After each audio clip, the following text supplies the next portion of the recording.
Diane Fletcher made one call that destroyed her entire life. It wasn't to her lawyer. It wasn't to her husband. It was 2911, reporting a fake drug operation at a cabin owned by Alex Morgan. The cabin sat in Diane's subdivision. It's weathered and rustic, with peeling paint and solar panels. It violated HOA standards. Diane had been trying to force Alex to comply for 3 months. When violation notices didn't work, she escalated. Sheriff's deputies arrived while Alex was reading on her porch. They searched the property, found nothing. Because there was nothing, Alex drove to Diane's house that afternoon, confronted her, asked if she called 911. Diane smiled. "My husband is FBI, Special Agent Jason Fletcher.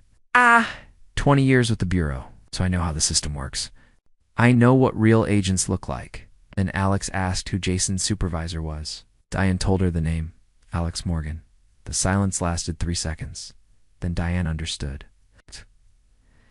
Alex Morgan wasn't just the neighbor with the rustic cabin. She was the supervisory special agent who controlled Jason's career, his assignments, his evaluations, his future.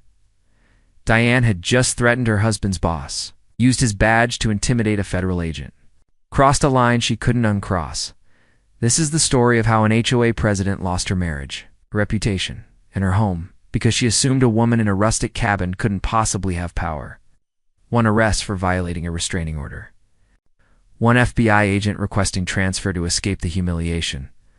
One divorce filed after 20 years of marriage, all because power doesn't care how someone dresses. It cares who signs the evaluations. But let me start from the beginning. Before we dive into, I'd love to know where you're listening from today. And don't forget to hit the like and subscribe buttons for more interesting stories. Just like this. The morning is perfect. Alex Morgan sits on the porch of her cabin.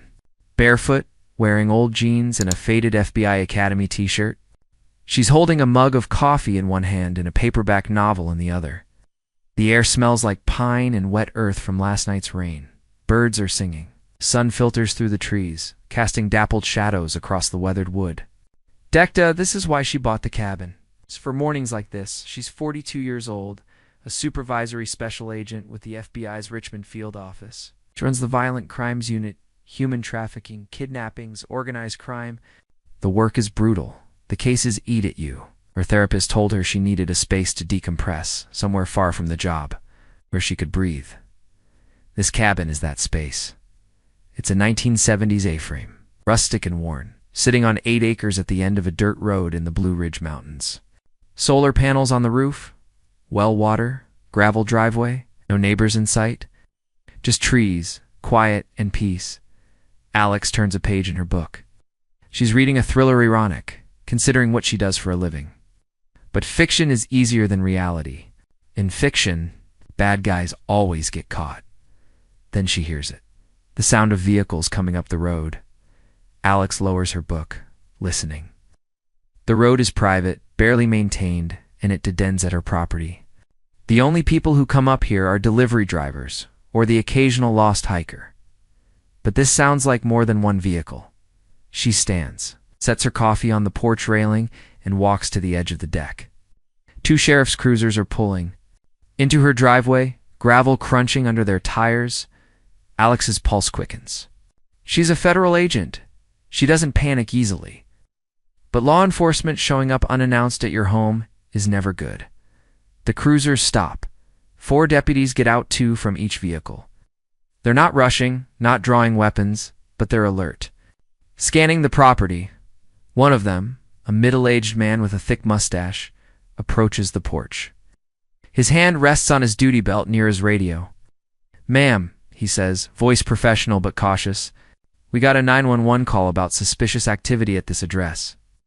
"Are you the owner?" Alex blinks. "Suspicious activity?" "Yes, ma'am. Are you the owner?" "I am Alex Morgan. What kind of suspicious activity?" The deputy pulls out a notepad. Anonymous. "Caller reported strange vehicles. Possible drug operation. People coming and going at odd hours." Said it's been ongoing for weeks. Alex stares at him. For a moment, she doesn't know whether to laugh or scream. "It's insane," she says. "I'm here alone. I've been here since Friday night. I'm reading a book. There's no drug operation." Deputy nods slowly. Ma'am, we still need to check. You understand? Alex takes a breath, steadying herself. I'm a federal agent. She turns, walks into the cabin, grabs her credentials from the kitchen counter, and returns to the porch. She holds them out. The deputy examines them. FBI. Supervisory Special Agent Alexandria. Morgan. His expression shifts. Still professional, but more relaxed. FBI? Yes. I work out of the Richmond field office. This is my weekend place. I come. Here to get away from work? The deputy hands back her credentials. I apologize for the inconvenience, Agent Morgan. But we have to follow up on 911 calls. I understand. You want to search the property? If you don't mind, go ahead, the deputies spread out. To check the cabin, quick walkthrough, looking in rooms, opening closets. The other two circled the exterior, checking the shed, the woodpile. The perimeter of the clearing. Alex stands on the porch, arms crossed, watching. Her mind is racing. She knows exactly who called this in. Diane Fletcher, the HOA president. The woman who's been harassing her for 3 months. 10 minutes later, the deputies regroup at the porch. The one with the mustache's name tag reads. Martinez shakes his head. Nothing, ma'am. Property's clean. Whoever called this in, they were mistaken, Reliant Alex says. Martinez glances at his partner. You have any idea who might have made the call? Yes, Diane Fletcher. She's the president of the Pinewood Estates HOA. She lives about a quarter-mile down the road. She's been harassing me for months. Violation notices, complaints to the county, false noise reports. Now a false 911 call. Martinez writes the name. In his notepad? You filed any complaints against her? My attorney sent a cease and desist. She ignored it. Well, filing a false 911 report is a criminal offense. If you want to press charges, I'll think about it, Alex says. Thank you for checking. Martinez nods. Sorry to bother you, ma'am. Enjoy your weekend. The deputies leave. Alex watches. The cruisers disappear down the dirt road, dust trailing behind them. Then she goes inside, grabs her phone, and calls her attorney. He answers on the third ring. Alex, what's up? She called 911 on me. What? Diane Fletcher. The HOA Karen. She called 911, claimed there was a drug operation at my cabin. Sheriff's deputies just searched my property. Her attorney, Paul Hendricks, a real estate lawyer in Richmond, curses under his breath. That's a criminal offense. False reporting. I know. What do I do? Let me handle it. I'll contact the sheriff's office. Get a copy of the report. File a formal complaint. Don't engage with her directly. Too late. I'm done being patient. Alex, she hangs up. She spent 20 years in the FBI. She's dealt with terrorists, traffickers, killers. She doesn't scare easily. She doesn't back down. Diane Fletcher just crossed a line. Alex grabs her keys, walks to her Jeep, and drives down the dirt road. Diane Fletcher's house is a quarter-mile away, on a hill overlooking the valley. It's a large vacation home, 2 stories, wraparound deck, expensive landscaping, the kind of place that costs $600,000 in this area. Alex parks in the driveway, walks to the front door, and knocks. She hears footsteps inside. The door opens. Diane Fletcher is 48, blonde, wearing yoga pants and a fleece pullover. She's holding a glass of wine, even though it's not even noon. Her expression shifts from surprise to defensiveness the moment she sees Alex. Can I help you? Oh. Diane's voice is clipped, guarded. Alex keeps her voice calm. Did you call 911 on my property? Diane straightens, lifts her chin. I called because there's been suspicious activity. It's my duty as HOA president to report concerns. What's suspicious activity? Strange vehicles? People coming and going at odd hours. I was alone, Alex says. Sitting on my porch, reading a book. There were no strange vehicles, no people.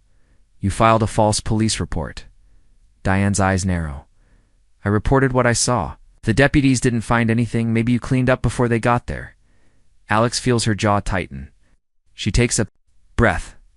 Filing a false 911 report is a crime. You wasted law enforcement resources. You harassed me. Again, Diane sets her wine glass on a table by the door, crosses her arms. I know my rights. And my husband is FBI, so don't try to intimidate. Me! Alex pauses. Your husband is FBI? Diane smiles, smug, condescending. Jason Fletcher. Special agent. 20 years with the Bureau, so I know how the system works. I know what real agents look like. You can flash your credentials all you want, but I'm not afraid of you. Alex's mind is spinning. Jason Fletcher. She knows that name. Who? Does Jason report to? Alex asks, voice quiet. Diane frowns. What is supervisor? Who is it? Why does that matter? Just curious. Diane rolls her eyes. He reports to Alex Morgan, his unit supervisor. Why? The silence stretches between them. Alex looks directly into Diane's eyes. I'm Alex Morgan. Diane's smile freezes. What? I'm Supervisory Special Agent Alex Morgan. I run the Violent Crimes Unit at the Richmond Field Office. Jason Fletcher reports. Directly to me. He's been on my team for 6 months. The color drains from Diane's face. Her mouth opens, but no sound comes out. Alex's voice is calm, steady, cold. You just told me you know how the system works because your husband is FBI. You used his position to try to intimidate me? You threatened to have me investigated. That was a mistake, Diane. I didn't. No, obviously. But now you do. Alex steps back from the door. Stay away from my property. Stop the harassment. Or Monday morning, I'm filing a formal complaint with evidence. All of it. The violation notices, the false complaints, the 911 call. Do you understand? Diane's hands are shaking. She can't seem to form words. Alex turns and walks back to her. Jeep. She gets in, starts the engine, and drives away without looking back. In the rearview mirror, she sees Diane standing frozen in the doorway, staring after her. Alex's hands grip the steering wheel. Her heart is pounding now, not from fear, but from anger. She didn't want this. She didn't want to bring her work into her personal life. She didn't want to use her position as a weapon. But Diane left her no choice. Back at the cabin, Alex sits. On the porch again. Her coffee is cold now. Her book sits abandoned on the chair. She pulls out her phone and stares at it. Monday morning, she's going to have to call Jason Fletcher into her office. She's going to have to tell him his wife is the reason she's standing here, furious. On what should have been a peaceful Saturday, Alex closes her eyes. Diane thought she was untouchable because her husband was FBI. She didn't know she'd just threatened his boss. I joined the FBI 20 years ago, fresh out of college with a degree in criminal justice and a head full of idealism. I wanted to make a difference. Catch the bad guys. Protect people who couldn't protect themselves. For the first decade, I believed I was doing that. I started in counterterrorism, working out of the Washington, D.C. field office. Post 9/11s, the Bureau was laser-focused on preventing the next attack. I spent years tracking cells, analyzing threat patterns, coordinating with intelligence agencies. The work was intense, classified, and often thankless. You prevented attacks that never happened, and no one knew your name, but I was good at it. I made cases. I got promoted, then I moved to violent crimes. Human trafficking, child exploitation, organized crime. It's the kind of cases that stay with you long after you close the file. I've seen things I can't unsee. I've interviewed victims' women, children who've been through hell, sat across from suspects who looked me in the eye and lied without flinching. I've kicked down doors at 5 a.m., pulled terrified kids out of basements, and watched their captors get dragged away in handcuffs. And every time I told myself it was worth it, that we were making a difference. But the cases pile up. The nightmares start. The hypervigilance never turns off. By my 15th year, I was burning out. I didn't sleep well. I startled at loud noises. I couldn't watch certain movies or TV shows, anything. With violence against women or children made me feel sick. My relationships suffered. I dated, but nothing stuck. What do you explain to someone that you can't talk about your day because it's classified? Or because the details would give them? Nightmares too? 3 years ago, my therapist, a woman named Dr. Ellis, who specializes in trauma, told me I needed a decompression space. Can't live in the work, she said. Need somewhere you can go where the job doesn't follow you. Somewhere you can breathe. So in 2024, I started looking. I didn't want a beach house or a condo in the city. I wanted isolation, quiet, nature. I found the cabin online, listing on a real estate site for mountain properties. It was cheap, $150,000 for 8 acres in a 1970s A-frame that hadn't been updated in decades. The photos showed peeling paint, a sagging porch, solar panels installed by some previous owner who probably wanted to live off dash grid. It was perfect. I drove up to see it on a Saturday in November. The road was rough, barely paved in places, then turning to gravel and dirt as it climbed into the Blue Ridge Mountains. The cabin sat at the end of a private road, surrounded by trees, with a view of the valley below. It was quiet. Completely, utterly quiet. I bought it that week. I spent the winter making it livable. New roof reinforced the porch, fixed the plumbing. I didn't care that the exterior paint was faded or that the place looked rustic. That was the point. It wasn't supposed to be fancy. It was supposed to be mine. I started spending weekends there. 2, sometimes 3 weekends a month. I'd drive up Friday night after work, stay until Sunday evening, then drive back to Richmond for the week. At the cabin, I hiked. I read. I sat on the porch and drank coffee and listened to the birds. I didn't check my work email. I didn't think about cases. It was exactly what Dr. Ellis said I needed. The community around the cabin is called Pinewood Estates. It's not really an estate, it's 50 properties scattered across a few miles of mountain roads. Some are rustic, cabins like mine. Some are newer vacation homes, the kind people rent out on Airbnb. A few are occupied year-round by retirees or remote workers. There's a loose HOA. I got the paperwork when I bought the place. Bylaws, covenants, rules about things like noise and trash disposal. But from what I could tell, the HOA barely functioned. No one enforced the rules. Properties were all different styles, different levels of upkeep. It was casual, relaxed. My cabin predated the HOA by decades. According to my attorney, that meant I wasn't subject to the covenants. I could do what I wanted with my property, as long as I didn't violate county ordinances. I assumed that would be the end of it. Then I met Diane Fletcher. It was April 2025, a Saturday morning. I was outside splitting firewood when I heard a car. Coming up the road, a white SUV pulled into my driveway. A blonde woman in her late 40s got out. Wearing designer sunglasses and a Patagonia vest, she walked toward me smiling, holding a folder. "Hi," she said brightly. "You must be Alex. I'm Diane Fletcher, HOA president. Welcome to Pinewood Estates."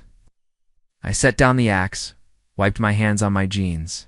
"Thanks. Nice to meet you." She handed me the folder. Wanted to drop off some information. About the community. HOA guidelines, contact info, that sort of thing. I appreciate it. Then she pulled out a piece of paper from the folder. "I also wanted to give you this. It's a courtesy notice. Just a few things that need to be addressed with your property." I took the paper, scanned it. Violation notice, exterior paint peeling. Solar panels installed without HOA approval. Gravel driveway non-compliant with community standards. I looked up at her. "My cabin predates the HOA. I'm not subject to these rules." Diane's smile tightened. "Everyone in Pinewood Estates is subject to HOA rules. It's in the covenants." My property isn't bound by the covenants. It was built in the 1970s. The HOA was formed in 2010. That doesn't matter. If you're within the boundaries of Pinewood Estates, you're part of the HOA. I handed the paper back to her. "I'll look into it. Thanks for stopping by." She didn't take the paper. "You need to comply, Alex. The community has standards." Like I said, I'll look into it. Her smile disappeared entirely. I hope you will. We take these things seriously." She walked back to her SUV and drove away. I threw the violation notice in the trash, but Diane didn't stop. In May, I got more notices. One taped to my door, another mailed to my Richmond address. They all said the same thing. Paint the cabin, remove the solar panels, pave the driveway. Fines of $100 per day would start if I didn't comply. I called my attorney, Paul Hendricks. He reviewed the HOA covenants and confirmed what I already knew. My property predated the HOA. I wasn't bound by their rules. Paul sent Diane a cease and desist letter, certified mail, legal letterhead. The work, she ignored it. A week later, county inspectors showed up at my cabin. They said they'd received a complaint that the structure was unsafe, possibly a health hazard. I let them inspect. They found nothing wrong. The cabin was old, but sound. The inspector apologized for the inconvenience and left. 2 weeks after that, sheriff's deputies showed up. Noise complaint. Someone reported loud music and shouting coming from my property at 2 a.m. I wasn't even there that weekend. I was in Richmond, working a case. The deputies took my statement, checked the property, found nothing. You know who might have filed. The complaint? One of them asked. Diane Fletcher? I said. HOA president. She's been harassing me. They made a note and left. I started hearing rumors. My neighbor, Jim Holloway, retired teacher in his 70s who lives a half-mile down the road, stopped by one afternoon to warn me. Diane's been talking about you, he said. At HOA meetings on the community Facebook group, she sang, you're squatting, that you're hiding something, that you're rude and uncooperative. I've met her once, I said. Jim shrugged. She's obsessed with this stuff. HOA rules, property values, community standards. She's been president for 3 years, and she drives everyone crazy. Most people just ignore her. That's what I'm trying to do. Be careful, Jim said. She doesn't let things go. Does it take the warnings seriously enough? By early June, I was getting tired. Tired of the violation notices. Tired of the complaints. Tired of Diane's name showing up in my life. But I still thought it would blow over. I thought she'd get bored and move on. Then she called 911. I was in Richmond that weekend, working a human trafficking case. We'd just executed a raid, recovered for victims, arrested 6 suspects. I was exhausted, running on coffee and adrenaline. Monday. Morning. I got a call from a deputy with the county sheriff's office.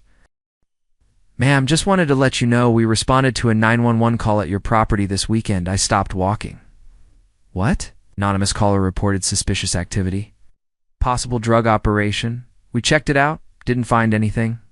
Property was secure. I wasn't even there, I know. Just wanted to make you aware. I hung up furious. I called Paul immediately. She called 911, Diane Fletcher.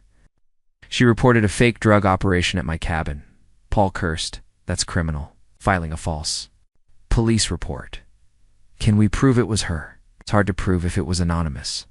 But given the pattern of harassment, we could make a case. I thought about it. Going through legal channels would take time. Months, maybe. In the meantime, Diane would keep harassing me. I made a decision. I'm going to talk to her, I said. Alex. I don't think that's a good idea. Not asking for permission. Drove back to the cabin that Saturday. I was supposed to be decompressing, relaxing, enjoying my sanctuary instead. I was standing on my porch waiting for sheriff's deputies to search my property because some HOA Karen thought she could run me off. I'd spent 20 years dealing with terrorists, traffickers, and killers. I wasn't about to let Diane Fletcher ruin my sanctuary. Alex sits in her cabin, staring at the wall. The deputies left 20 minutes ago. The property is quiet again. Her coffee mug sits cold on the porch railing. Her book is still open to the same page, but she can't focus, can't settle. The anger is building hot and tight in her chest. She's dealt with criminals who've done unspeakable things. Terrorists plotting mass casualties.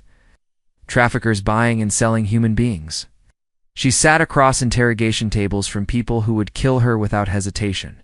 But Diane Fletcher, HOA president with too much time and too much entitlement, is the one making her blood boil. Her phone rings. Paul Hendricks, her attorney. Alex. I just got off the phone with the sheriff's office. They confirmed a 911 call was made about your property. Anonymous caller. It was Diane. Probably. Proving it is another matter. Anonymous calls are hard to trace unless we subpoena records, and that takes time. How much time? Weeks? maybe months. We'd need to file a complaint, get a court order. I don't have months, Alex says. She needs to understand this. Stops now. Paul's voice sharpens. Alex, don't do anything you'll regret. Let me handle this through proper channels. I'm not going to assault her, Paul. I'm just going to talk to her. That's what worries me. Alex hangs up. She grabs her keys, walks to her Jeep, and starts the engine. Diane Fletcher's house is a quarter-mile down the mountain on a hill with a view of the valley. Alex has driven past it a dozen times, but never stopped. Now she pulls into the driveway and parks. Inside the house, Diane Fletcher stands at the living room window, watching through binoculars. She's been monitoring Alex's property all morning. Saw the sheriff's cruisers arrive. Saw the deputies search the cabin. Saw them leave empty-handed. Good, Diane thought. Maybe now they'll take the situation seriously. Maybe they'll make her comply. Diane's husband, Jason, is at work. He's on weekend. Rotation this month, Saturday and Sunday shifts at the FBI field office in Richmond. He won't be home until late tonight, which means Diane is alone when she sees the Jeep pull into her driveway. She sets down the binoculars. Her stomach tightens. It's Alex Morgan. Diane watches through the window as Alex gets out of the Jeep. She's 5'8", athletic build, short dark hair, wearing jeans and a t-shirt. She doesn't look threatening. Not by size, but there's something in the way she moves. Controlled, purposeful. The doorbell rings.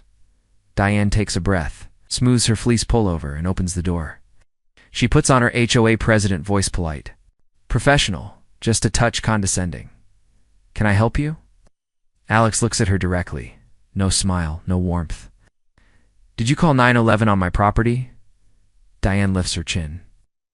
I called because there's been suspicious activity, strange vehicles, people coming and going at odd hours. It's my duty as HOA president to report concerns. There was no suspicious activity, Alex says, voice controlled, but firm. I was alone, sitting on my porch, reading a book. You filed a false police report. I have a responsibility to this community. If I see something concerning, I report. You didn't see anything concerning. You're harassing me because I won't repaint my cabin or remove my solar panels. This is a community with standards. This is a community with standards. Your property is an eyesore. It brings down everyone's property. Values. You think you can just do whatever you want, but you can't. We have rules. My property predates your HOA, Alex says. I'm not subject to your rules, and filing false 911 calls is a crime. You wasted law enforcement resources, you could be charged. Diane sneers. Oh, please. Don't try to intimidate me with your fake FBI badge. My husband is FBI, Special Agent Jason Fletcher. 20 years with the Bureau, so I know how the system works. I know what real agents look like. Alex pauses. Your husband is Jason Fletcher? That's right, Diane says, smug now. So you can flash your credentials all you want, but I'm not impressed. I'm not scared of you. Who does Jason report to? Diane blinks. What? His supervisor. Who is it? Does that matter? Just curious? Diane crosses her arms. He reports to Alex Morgan, his unit supervisor at the Richmond field office. Why? Alex lets the silence hang. Just for a moment, long enough for Diane to notice. Then Alex says quietly, I'm Alex Morgan. Diane's face freezes. The smugness drains away like water through a sieve. What? I'm Supervisory Special Agent Alex Morgan. I've been Jason's supervisor for 6 months. I run the Violent Crimes Unit at the Richmond field office. Jason reports. Directly to me. Diane's mouth opens, closes. No sound comes out. Alex's voice is calm, measured, cold. You just threatened to have me investigated. You told me you know how the system works because your husband is FBI. You used his position to try to intimidate a federal agent. That was a mistake, Diane. I didn't know... obviously. But now you do. Alex steps back from the door. Stay away from my property. Stop the harassment. Stop the violation notices, the complaints, the 911 calls. All of it. Or Monday morning, I'm filing a formal complaint with evidence. Police reports, attorney correspondence, everything. Do you understand? Diane's hands are shaking. She can't find words. Alex turns and walks back to her Jeep. She doesn't run. Just walks, calm and deliberate, gets in, and drives away. Diane stands in the doorway, frozen, watching the Jeep disappear down the road. Then her legs give out. She sinks onto the entryway bench, head in her hands. Jason's boss is a woman. Alex Morgan is a woman. Jason never mentioned it. He always just said my boss or Morgan. Diane assumed she just assumed it was a man. Alex is a man's name, isn't it? Or it can be. Gosh, she never thought to ask. And now she's just threatened Jason's boss. It's a person who controls his career, his assignments, his evaluations, his future. Diane grabs her phone with trembling hands and dials Jason's number. It rings, and rings, then goes to voicemail. Jason, it's me. Call me as soon as you get this. It's urgent. It's about your boss. Just call me, please. She hangs up and starts pacing the living room, her mind racing. What if Alex files a complaint? What if she tells Jason? What if this affects his job? Diane has always been proud of Jason's career. She tells people at parties, at HOA meetings, in the grocery store. My husband is FBI. It gives her status, respect, authority. But now that same career is the thing that's going to destroy her. Alex drives back to the cabin, gripping the steering wheel. The adrenaline is fading now, replaced by something heavier. Professional concern, maybe even regret. She didn't want this, didn't want to bring her work into her personal life. The cabin was supposed to be a place where she wasn't supervisory. Special Agent Morgan. Just Alex, but Diane forced her hand. Alex thinks about Jason Fletcher. He's 45, been with the Bureau 20 years. He works financial crimes, white-collar investigations, fraud cases, money laundering. Solid agent, competent, reliable. No disciplinary issues, no complaints. She's had him on her team for 6 months, and she has no problems with his work, but now his wife is a problem. Alex knows what she has to do. She has to talk to Jason, give him a chance to handle it. Explain the situation, let him deal with Diane, and hope that's the end of it. If it's not, if Diane keeps harassing her, then Alex will escalate. Formal complaint, HR involvement, maybe even criminal charges for the false 911 call, but she's hoping it doesn't come to that. Jason's a good agent. He doesn't deserve to have his career tanked because his wife is an HOA Karen. But if Diane doesn't stop, Alex won't have a choice. She pulls into her driveway and parks. The cabin sits quiet in the afternoon sun, peaceful, exactly the way it should. Alex sits in the Jeep for a moment, staring at the A-frame, the weathered wood. The solar panels glinting on the roof. This is her sanctuary, her escape, and she's not going to let Diane Fletcher take it from her. That evening, Diane is still pacing when Jason finally calls back. Diane, what's wrong? I got your voicemail. Jason, who is Alex Morgan. There's a pause. My boss? Why? She a woman? Another pause, longer this time. Yes, why are you asking? Diane feels her stomach drop. Why didn't you tell me? I didn't think it mattered.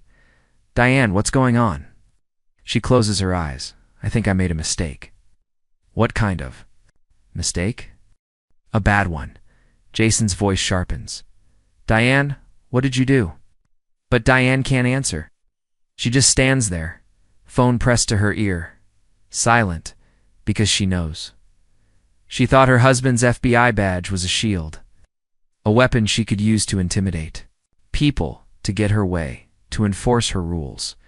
She didn't realize it was the thing that would destroy her. Monday morning, 7:30 a.m., I pull into the parking garage beneath the FBI Richmond field office. The building is 6 stories, gray concrete, and tinted windows, sitting 2 blocks from the federal courthouse. Security is tight badge scanners, metal detectors, armed guards at every entrance. I've worked in federal buildings for 20 years. The routine is automatic now. I take the elevator to the 3rd floor, walk down the hallway to my corner office. The nameplate on the door reads, Supervisory Special Agent Alexandria Morgan. Violent Crimes Unit. I've had this office for 6 months. Before that, I was in D.C. working counterterrorism. The promotion to supervisory agent came with a transfer which needed leadership in violent crimes, and my name came up. I took it. Richmond is smaller than D.C., quieter, less political. I thought it would be a good fit. I manage 12 agents. We handle human trafficking, gang activity, kidnappings, organized crime. The work is brutal, but the team is solid. I sit down at my desk, log into my computer, and pull up my email. 63 new messages since Friday. I start sorting through them: case updates, administrative requests, intergency memos. But I can't focus. The Diane situation is sitting in the back of my mind like a stone. I need to talk to Jason Fletcher today. I pull up the internal directory, find his name. Jason Fletcher, Special Agent, Financial Crimes. Office 2 floors down. He's been on rotation this month, working weekends, off Mondays and Tuesdays, which means he's here. Right now, I check the clock. 9 a.m., I open the messaging system and type, "Jason, come to my office now." I hit send. 5 minutes later, there's a knock on my door. "Come in." Jason Fletcher steps inside. He's 45, average height, thinning brown hair, wearing a white dress shirt and tie. He looks tired, probably from the weekend shift. He's holding a file folder, looking confused. "Morning, boss." "This about the Baxter case?"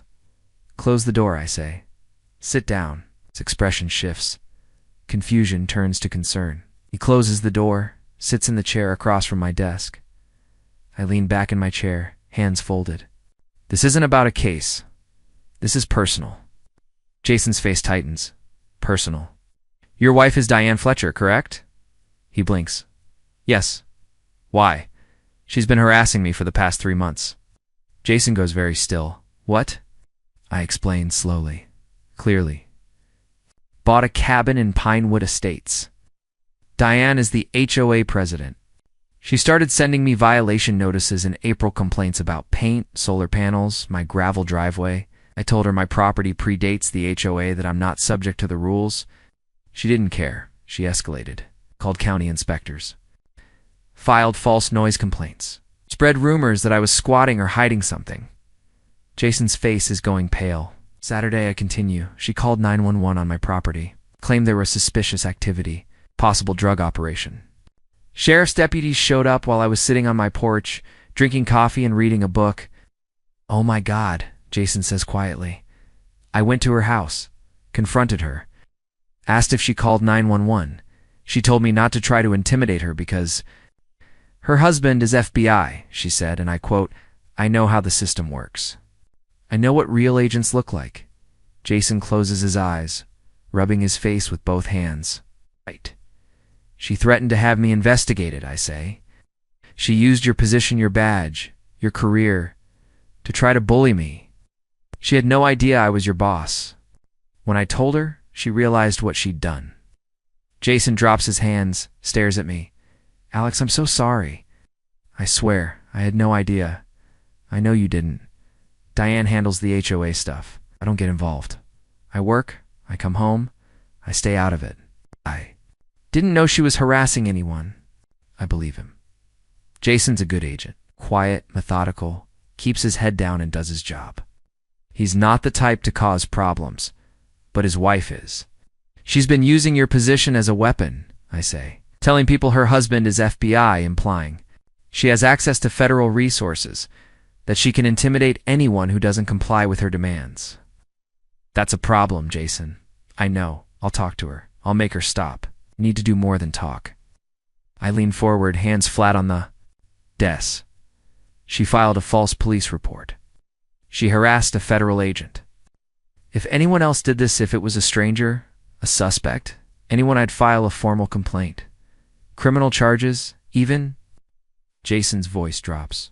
"Are you going to?" I pause. "I've been thinking about this all weekend." "Not yet," I say. "I'm giving you 48 hours to handle this. Make her understand." The harassment stops. Completely. No more violation notices. No more complaints to the county. No more calls to the sheriff. No more using your name to intimidate people. She stays away from me and my property. If she contacts me again if I get one more notice, one more complaint, one more anything. Escalate. I file a formal complaint. I involve HR. I press charges if I can. Understood. Jason nods quickly. Understood. I'll take care of it. And Jason, I hold his gaze. This stays between us, for now. But if it happens again, it becomes an official matter that affects both of you. Your wife for harassment. You for ... association. The Bureau doesn't look kindly on agents whose spouses weaponize their positions. Jason's face is ashen. I understand. Thank you for giving me a chance to fix this. Don't make me regret it. He stands, nods, and walks. To the door, he pauses, with his hand on the handle, looks back. Alex, I really am sorry, Diane. She gets obsessive sometimes. About the HOA, about community standards. I should have paid more attention. I should have stopped her. You should have, I say. But you're stopping her now. That's what matters. Closing the door behind him, I watch through the window as he walks down the hallway. His shoulders are slumped, his head down. He looks like a man who just got told his life is about to fall apart because it might be. I lean back in my chair, staring at the ceiling. I didn't want this. I didn't want to put Jason in this position. He's a good agent, doesn't deserve to. Have his career tanked because his wife is an HOA Karen, but I can't let Diane keep harassing me. I can't ignore false 911 calls and threats and months of abuse, so I'm giving Jason a chance. 48 hours. It's 2 days to make his wife see reason. If he can't, I'll do what I have to do. My phone buzzes. It's text from Paul Hendricks, my attorney. Any update on the 911 situation? I type back, handling it internally. We'll keep you posted. Paul responds immediately. Be careful. Boss. Don't let this blow back on you. I set the phone down. I'm not worried about it blowing back on me. I'm a 20-year veteran. I have a spotless record. I've documented everything: the violation notices, the complaints, the attorney correspondence. I have police reports, timestamps, evidence. If this becomes official, I'll win. But winning isn't the point. The point is peace. The point is being able to go to my cabin on weekends and not have to deal with Diane Fletcher's harassment. I just want to be left alone. I turn back to my computer. Try to focus on work. But my mind keeps drifting. What if Jason can't control Diane? What if she doesn't listen? What if she's too obsessed, too entitled, too convinced she's right? I have a feeling this is going to get worse before it gets better. Jason's shift ends at 5 p.m. He packs up his desk, says goodbye to his colleagues, and walks to his car in the parking garage. The drive from Richmond to Pinewood Estates is 3 hours. 3 hours of winding mountain roads, climbing elevation, leaving the city behind. Normally, Jason uses the drive to decompress. To transition from work mode to home mode, he listens to podcasts, thinks about cases, lets his mind wander. Tonight he's rehearsing. What do I say to Diane? How do I explain this? How do I make her understand how serious this is? He's angry, embarrassed, scared. Diane has always been controlling. From the moment they bought the house in Pinewood Estates 3 years ago, she threw herself into the HOA, ran for president, won, and turned it into her full-time job. She obsesses over property values, community standards, what the neighbors are doing. Jason thought it was harmless. Annoying maybe, but harmless. He was wrong. He thinks about their marriage. 20 years. Two kids both in college now, studying at Virginia Tech. A comfortable life, a nice house, stable careers, but Diane's behavior has been getting worse. More obsessive, more confrontational. She picks fights with neighbors over trivial things. She writes violation notices like she's handing out parking tickets. She monitors people with binoculars. Jason should have stepped in sooner. Should have told her to back off, to let things go. But he didn't. He stayed out of it. Told himself it wasn't his problem. Now it is. He pulls into the driveway at 8 p.m. The sun is setting behind the mountains, casting long shadows across the valley. Diane's SUV is parked in the garage. Lights are on inside the house. Jason sits in the car for a moment, gripping the steering wheel, gathering himself. Then he gets out and walks inside. Diane is in the kitchen, chopping vegetables for dinner. She looks up when he enters, smiles. "Hey, how was work?" Jason sets his bag down by the door. He doesn't smile back. "We need to talk," he says. "Now." Diane's smile fades. "I gave Jason 48 hours to fix his wife's behavior. I hoped he could, but I had a feeling this was going to get worse before it got better." Jason walked into the house and dropped his bag by the door. Diane was in the kitchen, chopping vegetables for dinner. The smell of garlic and olive oil filled the air. The TV in the living room played the evening news on low volume. Everything looked normal, routine, but Jason's face told a different story. Diane looked up from the cutting board, smiled. "Hey, you're late. Traffic." Jason didn't answer. He walked to the kitchen, stood on the opposite side of the island, and looked at her. Diane's smile faded. "What's wrong? We need to talk," Jason said. "Now?" Diane set down the knife. Her stomach tightened. "About what?" "Sit down." They moved to the kitchen table. Diane sat, hands folded in her lap. Jason sat across from her, his expression hard. "Alex Morgan came to see you Saturday," Jason said. Ow. It wasn't a question. Diane's face went pale. "She told you? She's my boss, Diane? Of course she told me. She called me into her office this morning. Do you have any idea what you've done?" Diane's voice turned defensive. "I was protecting the community. That woman's cabin is a disaster. She refuses to follow the rules." "You called 911, Jason interrupted. "You filed a false police report." "It wasn't false." "There was suspicious activity," Jason's voice rose. "She was reading a book. On her porch. There was no suspicious activity." Ow. "Do you know? Were you there?" "Deputies were there. They searched the property and found nothing." "Because there was nothing, Diane." Diane shook her head. "She's exaggerating. She's trying to make me look bad." "You threatened her," Jason said. "You told her you'd have her investigated." "I didn't threaten her. I just said I know how the system works because you're FBI." Jason stared at her, incredulous. What? "You used my position to intimidate a federal agent." "My boss. Do you understand how serious that is?" Diane crossed her arms. "She's overreacting. She can't do anything to me. She can do everything to me." Jason shouted. "She's my supervisor. She controls my assignments, my evaluations, my career." Diane blinked. "She wouldn't. She already gave me an ultimatum," Jason said.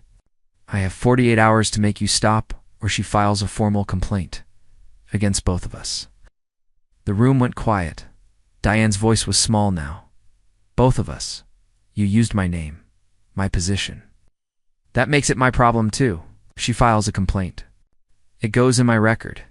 It affects my career. Could cost me my job." Diane shook her head slowly. "She wouldn't do that. She's bluffing." "She's not bluffing," Jason said. "I've worked with her for 6 months. She doesn't bluff. She's fair, but she's tough. And you crossed the line." Diane's hands started shaking. "I didn't know she was your boss." "Why would you assume she wasn't?" Jason asked. "'Cause her name's Alex? 'Cause you thought she was a man?" Diane didn't answer. "You've been harassing her for months," Jason continued. "Violation notices. County inspectors. False noise complaints. Now a 911 call. What were you thinking?" "I was doing my job as HOA president." "Your job isn't to harass people." Jason's voice was sharp now. "Her cabin predates the HOA. She's not even subject to your rules. Then why won't she just cooperate?" Diane's voice cracked. "Why does she have to make everything difficult? She's not making anything difficult." "You are..." Diane's eyes filled with tears. "So this is my fault?" "Yes," Jason said flatly. "This is entirely your fault. I was trying to protect our home, our investment. Property values? Property values?" Jason stood up, pacing. "You've been obsessed with this for months. You spend every day monitoring that woman's cabin, writing violation notices, calling the sheriff. It's not normal, Diane." "I'm doing what?" "A good HOA president does? No. You're harassing someone. Now it's going to cost us. Double quotes. Diane wiped her eyes. Cost us what? It's maybe my job, Jason said. Maybe our marriage. Diane froze. What? I'm embarrassed, Diane. I'm humiliated. My boss had to call me into her office and tell me to control my wife. My colleagues are going to find out. Everyone's going to know. No one has to know. Jason laughed bitterly. In a federal office, everyone knows everything. By the end of the week, every agent in Richmond is going to know that my wife harassed my boss and called 911 on her. Do you know what that does to my reputation? Diane's tears were flowing now. I'm sorry. I didn't mean here's what's going to happen, Jason said, his voice cold. You're going to stop, completely. No more violation notices. No more complaints.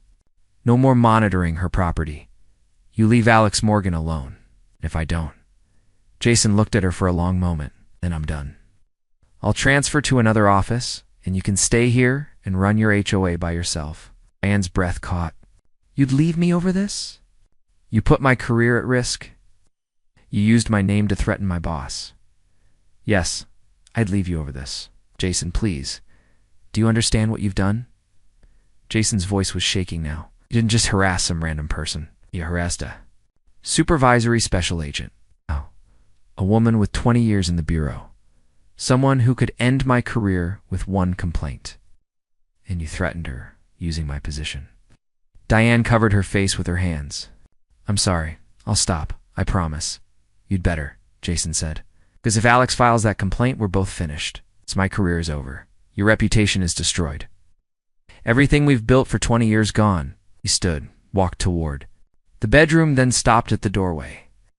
I have to work tomorrow, he said, without looking back. I'll sleep in the guest room. He walked away. A moment later, the guest room door slammed shut. Diane sat alone at the kitchen table, crying. She pulled out her phone, stared at it. She thought about calling Alex, apologizing, begging for forgiveness, but she was too scared. She thought, how did this happen? How did it get this bad? She'd been so focused on winning, on enforcing the rules, on making Alex comply. She'd been so convinced she was right, that Alex was the problem, that the community needed protection. She never considered the consequences. She never thought about what would happen if Alex turned out to be someone important, someone with power, someone connected to Jason's career. Diane looked around the kitchen, the house she'd decorated, the community she'd tried to protect, the life she'd built, and she realized she'd just risked all of it over a cabin she had no authority over anyway. She put her head down on the table and cried. Upstairs. Jason sat on the edge of the guest room bed, staring at the wall. He thought about the look on Alex's face that morning, the controlled anger, the professionalism. She'd been fair. She could have filed a complaint immediately, could have gone to HR, involved the assistant director, made it official, but she gave him a chance. 48 hours to fix it. Jason pulled out his phone, looked at the calendar. Tuesday, Wednesday, 48 hours, 2 days to convince Diane to stop, to make her understand that this wasn't a game. It wasn't about property values or community standards. This was about his career, his livelihood, their future. He hoped Diane meant it when she said she'd stop. But Jason knew his wife. Diane was stubborn, obsessive. Once she fixated on something, she didn't let go. He closed his eyes. Diane promised she'd stop, but promises were easy to make and hard to keep. And Diane had never been good at letting go. 2 weeks passed, 2 weeks of silence. No violation notices taped to my door. No sheriff's deputies showing up with noise complaints. No anonymous 911 calls. I spent those weekends at the cabin the way I was supposed to, reading on the porch, hiking the trails, sitting by the fire. Pit at night and watching the stars. It was peaceful again, but I was on edge, waiting for the other shoe to drop. I know people like Diane. I've dealt with them in interrogations, in negotiations, in standoffs. They don't let go easily. They fixate. They obsess. They convince themselves they're the victim, that they're justified, that everyone else is wrong. So I waited, and in early July the letter arrived. It was in my mailbox, at the cabin, hand-delivered, plain white envelope, with my name written. In neat cursive, no return address. I opened it on the porch. Dear Ms. Morgan, I want to apologize for my behavior over the past few months. I didn't know you were Jason's supervisor. I was out of line. I hope we can move past this and coexist peacefully as neighbors.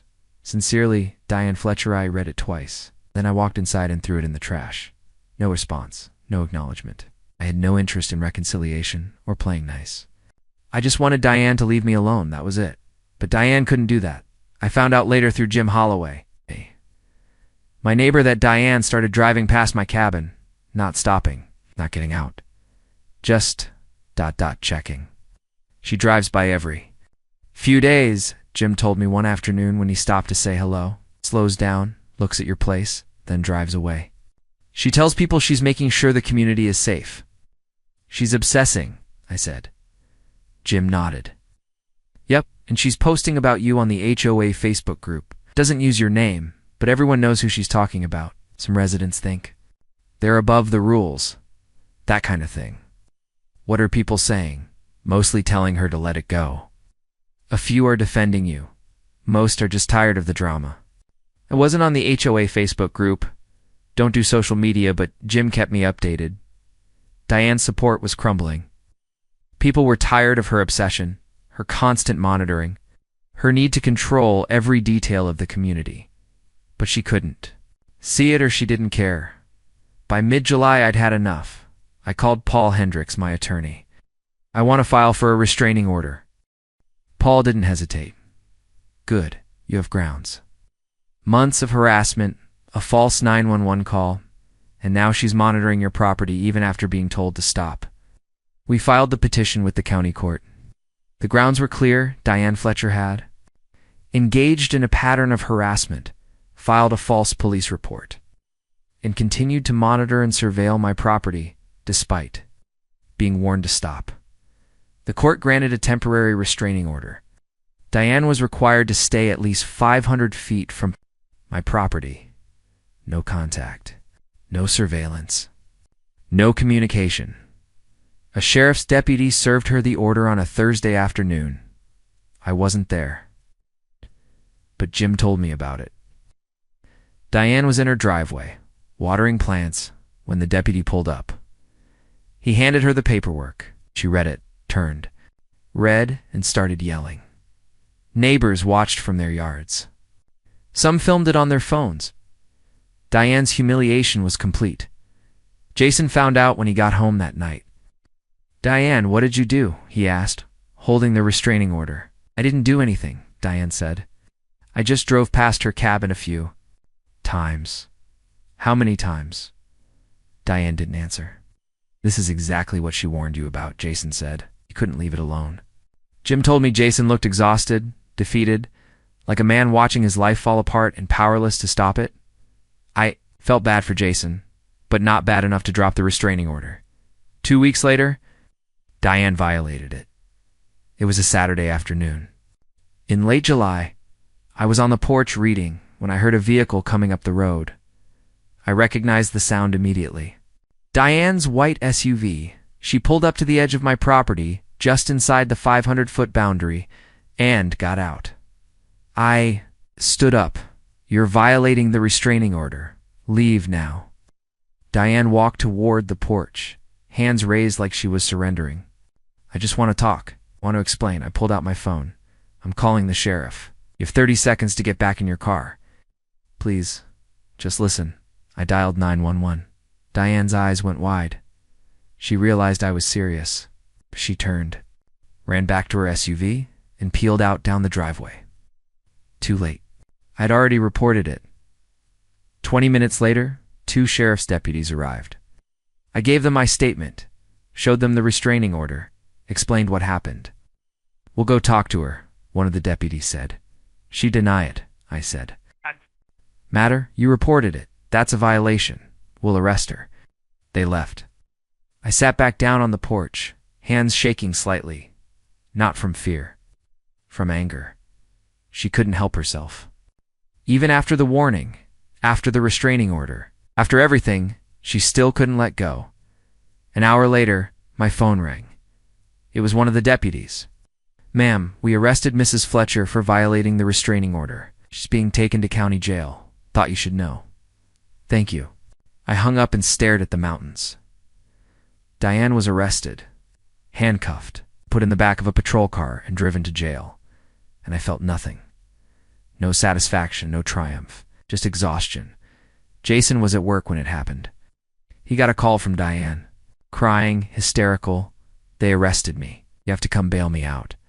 Jason drove 3 hours from Richmond to the county jail. He posted bail $2,000. Then he drove Diane home, the entire drive. He didn't speak. Jim told me later that Jason looked like a ghost. Pale, hollow-eyed, finished.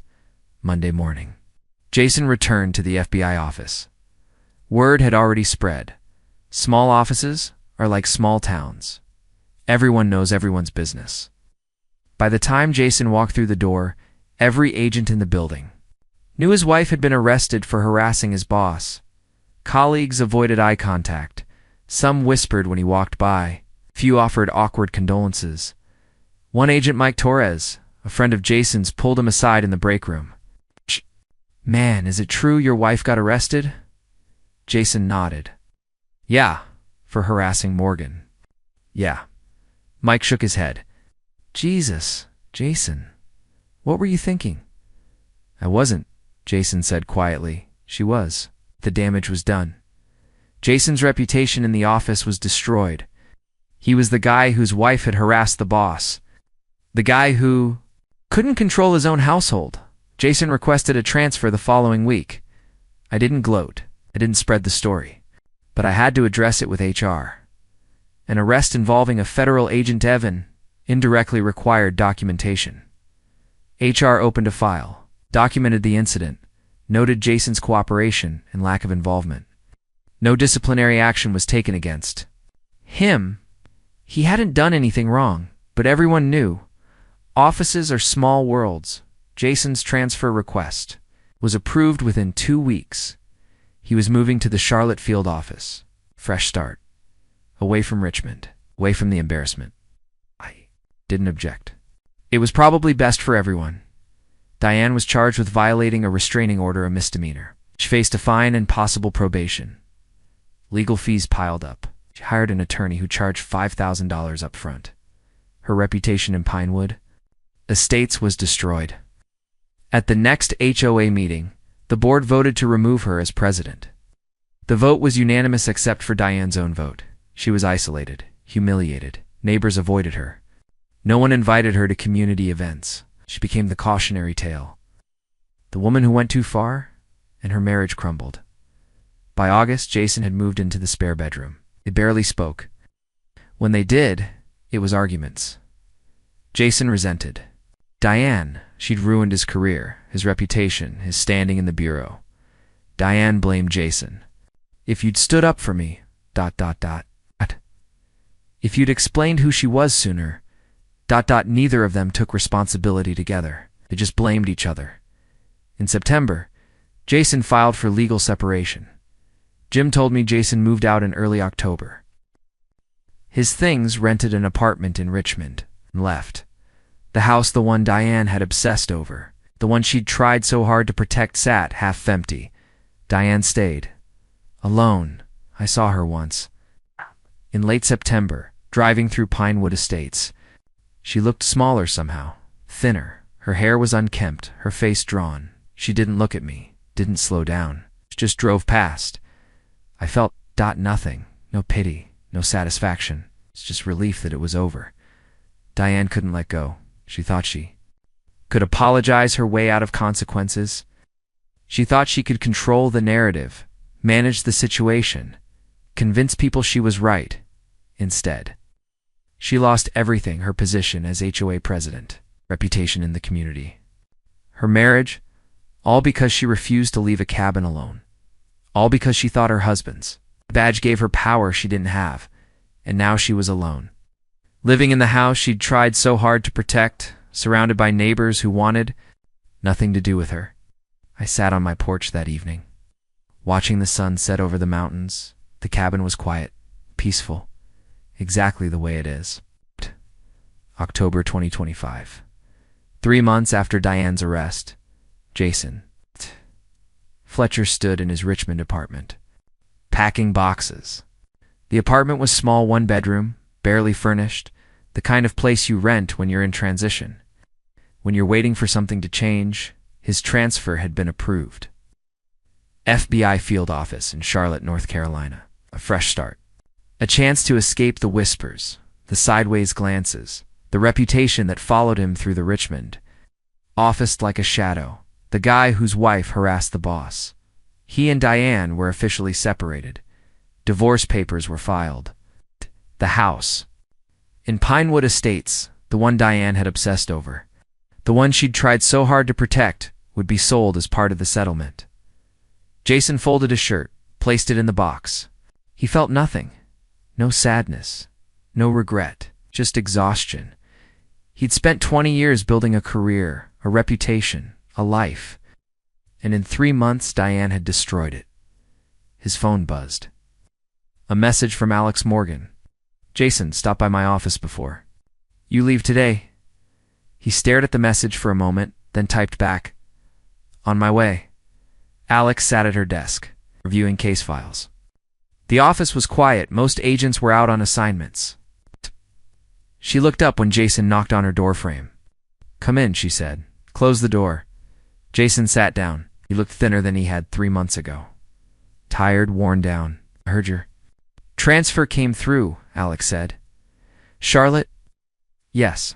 I start in November. Alex nodded. Good luck. You're a solid agent, Jason. This situation, it wasn't your fault. Jason leaned back in his chair. It kinda was. I knew Diane was obsessive.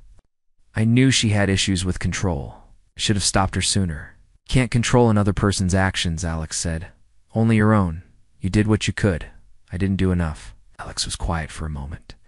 For what it's worth, I didn't. Wanted to go this far? I gave you a chance to handle it. I tried to keep it contained. I know, Jason said, and I appreciate that. You could have filed a formal complaint from the start, could have made it official, involved HR, destroyed my career, but you didn't. You gave me a chance. You're a good agent. You didn't deserve to be caught in the middle of this, but I was. They sat in silence for a moment. Then Jason stood. For what it's worth, I'm sorry. For all of it, I know, Alex said. Good luck in Charlotte. They shook hands. Jason walked to the door, paused, then left without looking back. Alex watched him go through the office window. She felt relief. The situation was resolved. Jason would get his fresh start, and she could finally go back to her cabin without looking. Over her shoulder, Diane Fletcher sat on the deck of her house in Pinewood Estates, staring out at the mountains. The house was too big now, too empty. Jason was gone. The kids, her son, 23, and her daughter, 21, called occasionally. But their conversations were strained. They knew what had happened. They were disappointed in her. Diane had quit the HOA board. Or rather, she'd been forced out. The vote to remove her as president had been unanimous except for her own vote. She worked remotely now, an administrative job that paid the bills but didn't require her to interact with anyone. She rarely left the house. She did. Neighbors avoided her. No one waved. No one stopped to chat. She was isolated. A pariah in the community she'd tried so hard to protect. Her therapist, a woman named Dr. Harris, who she'd started, seeing after the arrest, had a diagnosis. Obsessive tendencies, control issues, inability to let go. You fixated on the cabin, Dr. Harris said during one session. It became symbolic. It wasn't about property values or community standards. It was about control, about not being challenged. Diane didn't argue. She knew it was true, she thought. About how it had started. She just wanted the community to look nice. She'd wanted uniformity, standards, order. But it had become about winning, about not backing down, about proving she was right, and she'd used Jason's position as a weapon. My husband is FBI. She'd said it so many times to so many people. Gave her power. Or at least, she thought it did.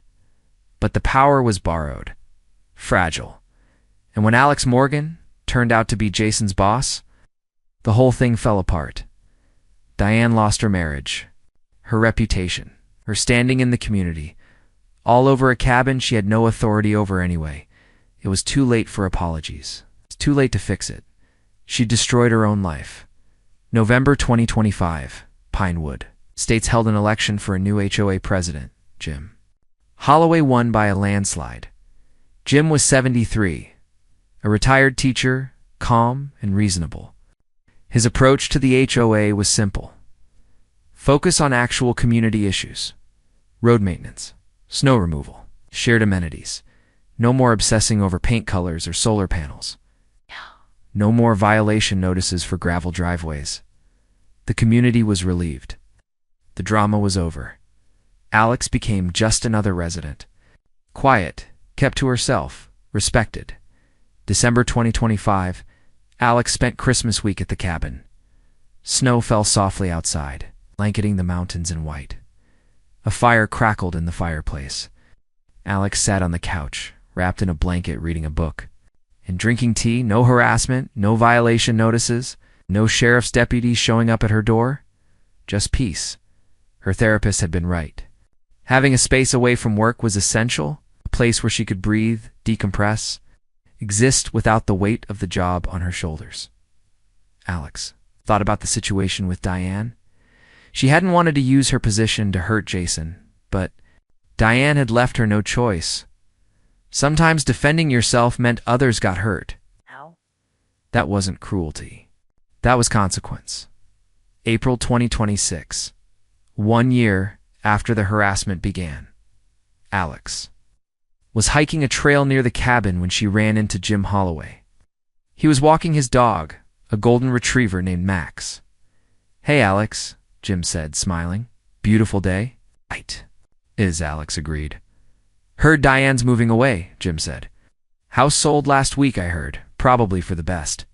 "She couldn't let things go." "No," Alex said. "She couldn't." Jim paused, then said, "For what it's worth, most of us are glad you're here. You never caused any trouble." "She did." Alex smiled. "I appreciate that." They parted ways, and Alex continued hiking. The trail wound through the woods, up the mountain, to a ridge with a view of the valley below. She stood there for a while, breathing in the cold mountain air, looking out at the endless expanse of trees and sky. That evening, Alex returned to the cabin and sat on the porch. She looked at the A-frame, the weathered wood siding, solar panels glinting in the fading sunlight, the gravel driveway, all the things. Diane had wanted her to change, and it was still exactly the same. Alex smiled. She thought about Diane's mistake. Diane had assumed power came from her husband's position. The FBI badge gave her authority, protection, leverage, but real power wasn't borrowed, it was earned. Alex had earned hers through 20 years of service. It's hard work, competence, respect. Diane had tried to wield power she didn't have, and it destroyed her. Diane Fletcher called 911 on a cabin because she couldn't stand someone not following her rules. She threatened an FBI agent, thinking her husband's badge protected her. But she didn't know the agent was her husband's boss. She didn't know that borrowed power is fragile, and she learned, too late, that some fights aren't worth starting, because when you threaten the wrong person, you don't just lose the battle, you lose everything. The sun set over the mountains, painting the sky in shades of orange and pink. Alex sat on her porch, a mug of coffee in her hands. Watching the light fade, the cabin was quiet, peaceful, exactly the way it should be. Peace at last.